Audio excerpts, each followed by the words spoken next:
Dewan Perwakilan Rakyat Kabupaten Bovendigul melalui panitia khusus menyampaikan nota penjelasan rancangan peraturan daerah tentang penyelenggaraan pendidikan dalam sidang paripurna.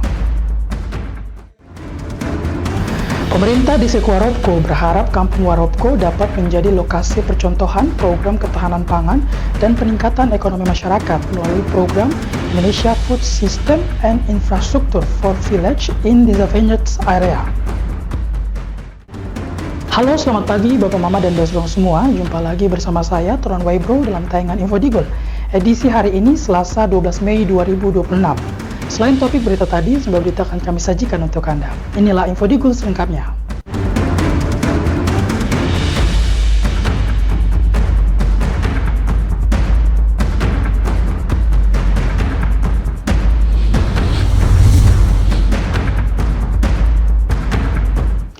Bapak Mama, kita ke berita pertama. Dewan Perwakilan Rakyat Kabupaten Bovendigul melalui panitia khusus menyampaikan nota penjelasan rancangan peraturan daerah tentang penyelenggaraan pendidikan dalam sidang paripurna.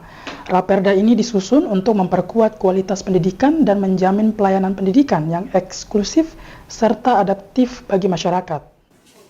Rapat paripurna Dewan Perwakilan Rakyat Kabupaten Bovendigul digelar pada Senin 4 Mei 2026 di ruang rapat DPRK Bovendigul. Sidang internal tersebut membahas dua raperda inisiatif anggota DPRK, yaitu raperda tentang penyelenggaraan pendidikan dan raperda tentang pengembangan sumber daya manusia dalam tenaga kerja lokal. Selain pemaparan materi raperda, rapat juga membahas penempatan anggota fraksi ke dalam panitia khusus atau pansus untuk melakukan pendalaman terhadap materi sebelum masuk ke tahap pembahasan lanjutan. Ketua DPRK Bovendigul Simon Aka menyampaikan bahwa rapat paripurna dilaksanakan sesuai ketentuan perundang-undangan dan telah memenuhi quorum kehadiran anggota dewan. Menurutnya DPRK memiliki peran penting dalam membentuk produk hukum daerah untuk mendukung pemerintahan dan pembangunan di Kabupaten Bovendigul. Sesuai dengan ketentuan pasal 120 Peraturan Dewan Perwakilan Rakyat Kabupaten Bovendigul nomor 1 tahun 2025 tentang tata tertib DPRD, rapat paripurna selain dari penyelenggaraan raperda dan APBD dihadiri oleh lebih dari setengah jumlah anggota secara resmi. Berdasarkan jumlah anggota DPRD yang telah hadir sebanyak 17 anggota, izin pimpinan 1 anggota, 7 penuh kedatangan. Memperhatikan jumlah kehadiran anggota DPRD telah memenuhi quorum, rapat paripurna ini dapat dijalankan. Pembahasan dua raperda ini dinilai menjadi langkah strategis untuk meningkatkan kualitas pendidikan dan mempersiapkan tenaga kerja lokal yang berdaya saing. DPRK juga menargetkan penyelesaian seluruh raperda prioritas dalam 1 tahun sidang, termasuk mendorong percepatan penetapan batas wilayah antar kabupaten demi kepastian administrasi pemerintahan daerah. Tim Liputan, Digul TV, Nober melaporkan. Bapak Mama dan Bosbong semua, Dewan Perwakilan Rakyat Kabupaten Bovendigul menggelar rapat paripurna pembahasan tingkat pertama terhadap dua rancangan peraturan daerah inisiatif DPRK yang berfokus pada penyelenggaraan pendidikan dan pengembangan sumber daya manusia tenaga kerja lokal. Dalam sidang paripurna Dewan Perwakilan Rakyat Kabupaten Bovendigul, Wakil Ketua Panitia Khusus Yohanus Lending Belo membacakan nota penjelasan raperda tentang penyelenggaraan pendidikan yang merupakan hak inisiatif DPRK. Raperda tersebut disusun berdasarkan amanat Undang-Undang Nomor 23 Tahun 2014 tentang Pemerintahan Daerah dan Undang-Undang Nomor 20 Tahun 2003 tentang Sistem Pendidikan Nasional. Dalam penjelasannya, Yohanes menegaskan bahwa pendidikan menjadi fondasi utama pembangunan daerah untuk meningkatkan daya saing, kemandirian, dan kualitas hidup masyarakat. Penyelenggaraan pendidikan secara semua pendidik tentunya mengacu pada ketentuan perundangan yang tinggi, yakni Undang-Undang Nomor 20 Tahun 2003 tentang Sistem Pendidikan Nasional atau Undang-Undang Sistemnas. Regulasi Sistemnas dimaksud memberi landasan utama dalam penyusunan raperda penyelenggaraan pendidikan di daerah, tetapi tidak menyebutkan kewenangan dan kebijakan akrobatik di daerah yang juga dimendatkan sebagai ketentuan perundangan mengenai otonomi khusus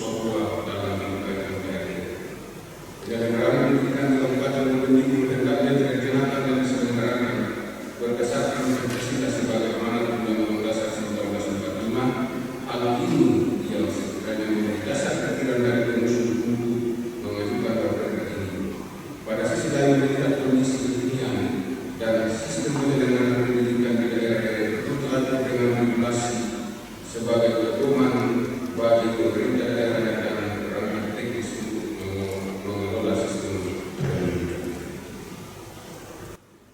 Raperda ini memuat berbagai aspek strategis, mulai dari kewenangan penyelenggaraan pendidikan, hak dan tanggung jawab pemerintah daerah, satuan pendidikan, orang tua, hingga peserta didik. Selain itu, Raperda juga mengatur pendidikan anak usia dini, pendidikan non-formal, pendidikan bagi penyandang disabilitas, pengembangan bahasa dan sastra daerah, serta kebijakan afirmasi bagi orang asli Papua. DPR Kabupaten Digul berharap pembahasan Raperda ini mendapat dukungan dan masukan dari berbagai pihak agar dapat menjadi regulasi yang mampu meningkatkan kualitas sumber daya manusia dan kemajuan pendidikan di daerah. Tim Liputan, Digul TV, Nober melaporkan. Bapak, Mama, dan Bapak semua, Info Digul akan kembali sesaat lagi. Jangan kemana-mana, tetaplah bersama kami.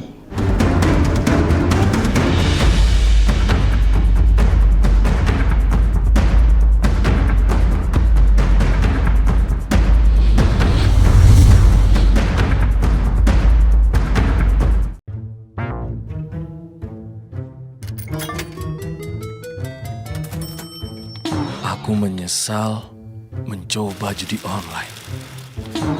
Waktu belajarku terbuang, tabunganku berkurang, teman-temanku hilang, kugadaikan barang, terlilit utang. Mulai sekarang, aku akan berhenti judi online. Skema judi online sangat sistematis dan berbahaya. Menang sekali, namun rugi berkali-kali. Jauhi berbagai situs dan aplikasi judi online. Mari bentengi diri dan saling jaga. Hentikan dan laporkan judi online ke aduankonten.id, cek rekening.id, dan aduan nomor.id. Jualan di era digital, enggak perlu keliling. Sekarang dari HP kita bisa langsung shopping. Manfaatkanlah sosmed untuk personal branding. Merekam keahlian lalu aku coba posting. Lakukan pembayaran, tinggal di-scan aja. Dengan teknologi semuanya jadi lebih mudah. Aku bisa bekerja walaupun dari rumah. Bisa pesan makan tanpa harus ke tempatnya. Inovasi digital, mari dimanfaatkan demi kemajuan dan untuk pertumbuhan. Inovasi digital menjadi solusi sebagai langkah awal kemajuan negeri. Inovasi digital membuat kita merdeka. Ada yang merdeka belajar, merdeka berjualan, merdeka mengejar mimpi, merdeka pembayaran, pokoknya merdeka di berbagai sektor. Era digital sangat bermanfaat dan jadi peluang baru. Makanya, kami terus meningkatkan skill-skill digital lewat DTS.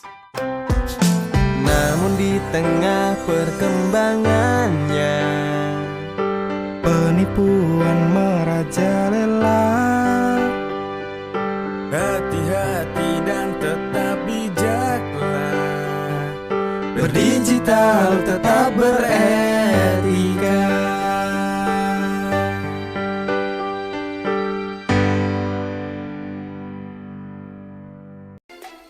Emang gak takut hidup dan masa depan hancur karena judi online? Sistem judi online sengaja membuatmu rugi berkali-kali. Kamu semakin penasaran sampai kecanduan.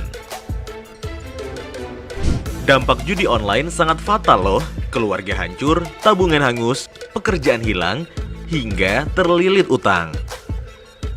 Judi online perlu dicegah dengan bangun kebiasaan positif. Hindari iklan judi online, jangan kunjungi situs judi online. Isi waktu dengan olahraga, jangan tergoda rayuan yang menjanjikan keuntungan cepat. Bagaimana cara lepas dari judi online?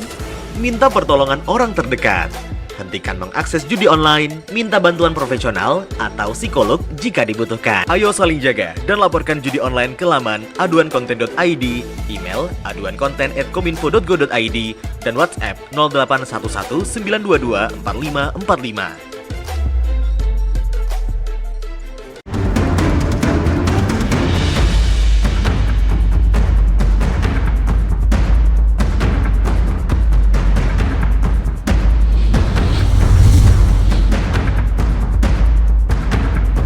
Terima kasih Bapak Mama Anda masih bersama kami. Pemerintah Distrik Waropko berharap Kampung Waropko dapat menjadi lokasi percontohan program ketahanan pangan dan peningkatan ekonomi masyarakat melalui program Indonesia Food System and Infrastructure for Village in Disadvantaged Area dari Kementerian Desa dan Pembangunan Daerah Tertinggal Republik Indonesia bersama International Fund for Agricultural Development. Kampung Waropko di Kabupaten Bovendigul menjadi salah satu lokasi kunjungan lapangan program IFSIF yang dilaksanakan Kementerian Desa dan Pembangunan Daerah Tertinggal bersama IFAD pada Rabu 6 Mei 2026. Usai mendampingi dialog masyarakat bersama tim kementerian dan Wakil Bupati Bovendigul, Kepala Distrik Waropko Markus Toding menyampaikan apresiasi atas kehadiran tim percepatan pembangunan di wilayahnya. Menurutnya, kunjungan tersebut menjadi harapan baru bagi masyarakat dalam mendorong pembangunan dan peningkatan ekonomi berbasis potensi lokal. Baik, terima kasih. Ini hal yang baru dan saya kira luar biasa kehadiran dari tim percepatan dari Kemendes PDT, karena memang beberapa tahun ke depan memang dengan efisiensi anggaran ini pastinya lebih banyak program yang dari pusat ke daerah. Kita di daerah hanya penerima manfaat. Sekalipun ini hanya berfokus pada Kampung Waropko, tapi kami berharap Kampung Waropko ini menjadi pilot project program ini. Bicara peningkatan ekonomi berbasis ketahanan pangan, disesuaikan dengan potensi kami Kampung Waropko khususnya yang memang pada lokus ini Kampung Waropko disorot hanya pada sektor hortikultura, kemudian di samping ubi-ubian dan kacang-kacangan. Saya berpikir ini kalau ini kemudian masih dalam rencana kerja tahun 2027, saya berharap ini kemudian harus ditindaklanjutin. Tidak hanya berwacana pada proses perencanaan yang ada, tapi dinas-dinas terkait di Kabupaten Bovendigul harus mendampingi kami teman-teman di distrik maupun tingkat kampung. Markus menjelaskan, Kampung Waropko memiliki potensi besar di sektor hortikultura, khususnya tanaman ubi-ubian dan kacang-kacangan, yang dinilai mampu mendukung program ketahanan pangan masyarakat. Karena itu, pemerintah distrik berharap Kampung Waropko dapat ditetapkan sebagai pilot project program IFSIF di Kabupaten Bovendigul pada tahun 2027 mendatang. Saat ini, pemerintah distrik dan masyarakat juga mulai menyiapkan berbagai data pendukung, mulai dari kelompok usaha, lokasi kegiatan, hingga titik koordinat lahan, agar usulan program dapat berjalan tepat sasaran dan memberikan manfaat nyata bagi masyarakat. Tim Liputan, Digul TV, Nober, laporkan. Bapak Mama dan Bapak semua, program pendampingan berkelanjutan dinilai menjadi kunci utama dalam mempercepat pembangunan dan pengentasan daerah tertinggal, khususnya di wilayah pedalaman dan perbatasan. Staf Program Manajemen Internasional Fund for Agricultural Development bersama Kementerian Desa dan Pembangunan Daerah Tertinggal Republik Indonesia, Bayu Rahmawan, menyampaikan bahwa daerah tertinggal memiliki tantangan yang spesifik dan memerlukan penanganan khusus secara berkelanjutan. Hal tersebut disampaikan setelah dilakukan dialog dan diskusi bersama masyarakat terkait kebutuhan pembangunan di wilayah pedalaman. Menurut Bayu, salah satu kebutuhan utama masyarakat adalah pendampingan yang dilakukan secara intensif dan terus-menerus agar program pembangunan dapat berjalan efektif dan memberikan hasil nyata.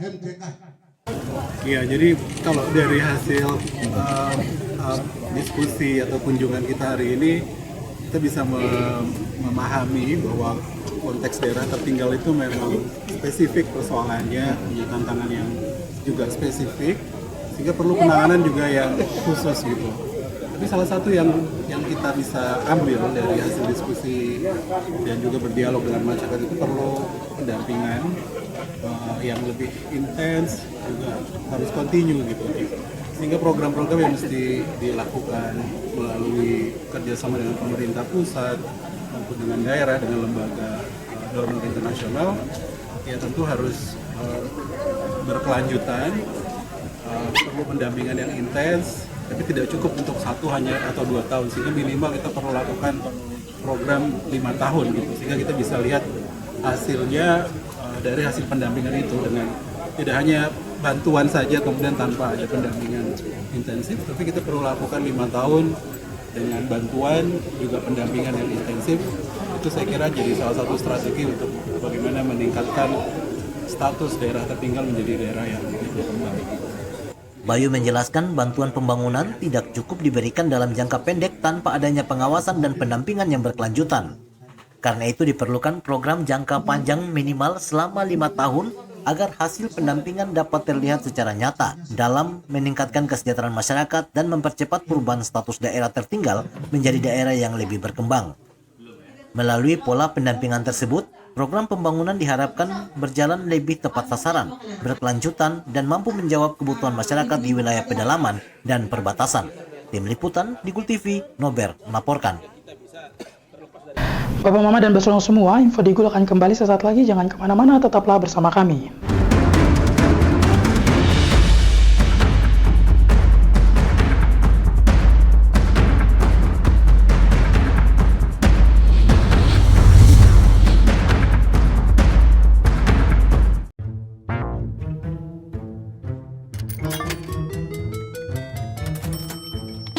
Aku menyesal mencoba judi online.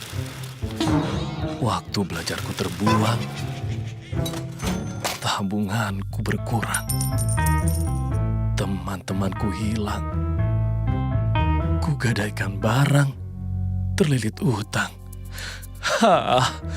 Mulai sekarang, aku akan berhenti judi online. Skema judi online sangat sistematis dan berbahaya. Menang sekali, namun rugi berkali-kali. Jauhi berbagai situs dan aplikasi judi online. Mari bentengi diri dan saling jaga. Hentikan dan laporkan judi online ke aduankonten.id, cek rekening.id, dan aduan nomor.id. Jualan di era digital, enggak perlu keliling. Sekarang dari HP kita bisa langsung shopping. Manfaatkanlah sosmed untuk personal branding. Merekam keahlian lalu aku coba posting. Lakukan pembayaran, tinggal di-scan aja. Dengan teknologi semuanya jadi lebih mudah. Aku bisa bekerja walaupun dari rumah. Bisa pesan makan tanpa harus ke tempatnya. Inovasi digital, mari dimanfaatkan demi kemajuan dan untuk pertumbuhan. Inovasi digital menjadi solusi sebagai langkah awal kemajuan negeri. Inovasi digital membuat kita merdeka. Ada yang merdeka belajar, merdeka berjualan, merdeka mengejar mimpi, merdeka pembayaran, pokoknya merdeka di berbagai sektor. Era digital sangat bermanfaat dan jadi peluang baru. Makanya, kami terus meningkatkan skill-skill digital lewat DTS. Namun di tengah perkembangannya, penipuan merajalela. Hati-hati dan tetap bijaklah. Berdigital tetap beretika.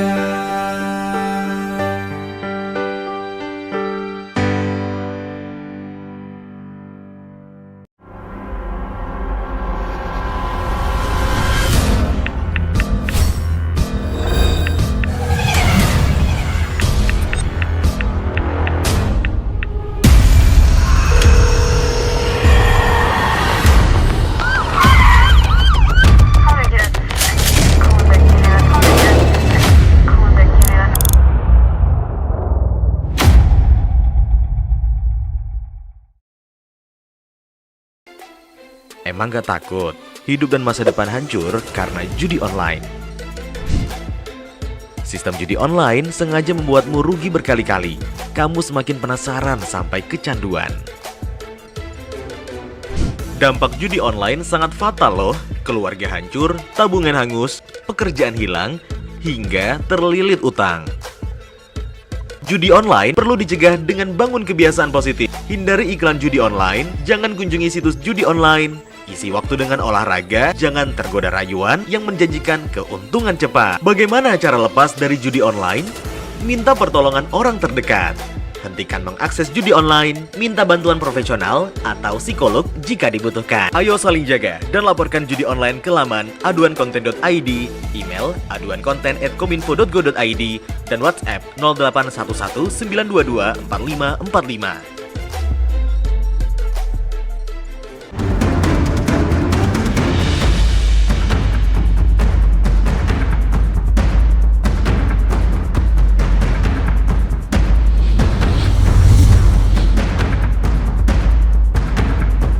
Terima kasih Bapak Mama, Anda masih bersama kami. Wakil Bupati Bovendigul Marlinus mendorong penguatan infrastruktur air bersih dan pengembangan potensi pangan daerah melalui program Indonesia Food System and Infrastructure for Village in Devonage Area di wilayah pedalaman dan perbatasan. Dalam kunjungan lapangan program IFSIF yang dilaksanakan Kementerian Desa dan Pembangunan Daerah Tertinggal Republik Indonesia bersama International Fund for Agricultural Development, Wakil Bupati Marlinus menyampaikan bahwa ketersediaan air bersih masih menjadi tantangan besar bagi masyarakat di Kabupaten Bovendigul. Menurutnya, banyak kampung masih bergantung pada air sungai dan air hujan untuk kebutuhan sehari-hari, terutama saat musim kemarau yang berdampak pada kesehatan masyarakat. Pemerintah daerah pun mendorong agar pembangunan infrastruktur air bersih menjadi prioritas pembangunan di wilayah pedalaman dan perbatasan. Dapat terus diperkuat dalam mendukung pembangunan di Kabupaten Bovendigul, khususnya dalam rangka peningkatan ketahanan pangan, akses air bersih, dan pengentasan kemiskinan dengan dukungan yang berkelanjutan. Diharapkan program yang dijalankan dapat memberikan dampak nyata bagi peningkatan kesejahteraan masyarakat serta mewujudkan pembangunan yang lebih inklusif dan berkelanjutan agar dapat terlaksana pengembangan sistem pangan yang handal dan berkelanjutan di daerah tertinggal melalui program Indonesia Food System di Kabupaten Bovendigul. Selain air bersih, Wakil Bupati juga memaparkan potensi pengembangan pangan berdasarkan klaster wilayah. Untuk dataran rendah, potensi pengembangan berada pada komoditas padi dan jagung. Sementara di dataran tinggi, kampung-kampung seperti Oso dan Waroko dinilai memiliki potensi di sektor kakao, kopi, hortikultura, kacang-kacangan, serta ubi-ubian.